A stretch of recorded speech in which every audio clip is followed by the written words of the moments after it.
തൃശൂർ പഴയന്നൂരിൽ വീട്ടമ്മയെ അയൽവാസിയായ യുവാവ് വീട്ടിൽ കയറി മർദ്ദിച്ചതായി പരാതി. മർദ്ദനത്തിൽ പരിക്കേറ്റ 61-കാരി പുഷ്പലത ചേലക്കര താലൂക്ക് ആശുപത്രിയിൽ ചികിത്സ തേടി.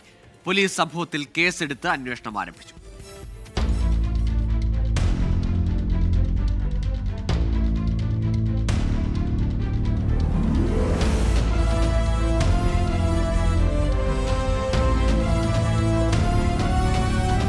കഴിഞ്ഞ ദിവസം വൈകിട്ട് 7 മണിയോടുകൂടിയാണ് പഴയന്നൂർ കുമ്പളക്കോട് ലക്ഷ്മി നിവാസിൽ 61 വയസ്സുള്ള പുഷ്പലതയെ അയൽവാസി മർദ്ദിച്ചത്.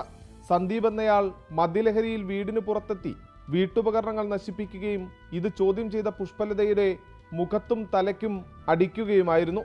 ഈ സമയത്ത് വീട്ടിൽ പുഷ്പലത മാത്രമാണ് ഉണ്ടായിരുന്നത്. മുഖത്തും തലയ്ക്കും മർദ്ദനമേറ്റ പുഷ്പലത ചേലക്കര താലൂക്ക് ആശുപത്രിയിൽ ചികിത്സ തേടി. അയൽവാസിയായ ഒരു ചെറുക്കൻ വന്ന് വാതിക്കേരിക്കണ കൊട്ടയെടുത്ത് അടിച്ചു പൊട്ടിക്കുക. എന്താ മോനെ ചെയ്തെന്ന് ചോദിക്കാൻ എൻ്റെ ചെകിട്ടത്തടിച്ച് എൻ്റെ തല പോയി മതിലേലും ഇടിച്ചു. നിങ്ങളിവിടെ പൊറുക്കൂല, നിങ്ങളിവിടെ കിടന്ന് ഉറങ്ങൂല എന്ന് പറഞ്ഞ് വധഭീഷണി മുഴക്കി.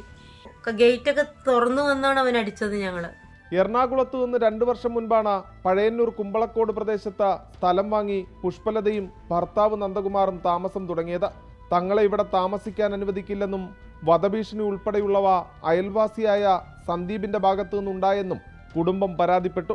സംഭവത്തിൽ പഴയന്നൂർ പോലീസിൽ നൽകിയ പരാതിയുടെ അടിസ്ഥാനത്തിൽ വീട്ടിലെത്തി പോലീസ് മൊഴി രേഖപ്പെടുത്തി തുടരന്വേഷണം ആരംഭിച്ചു.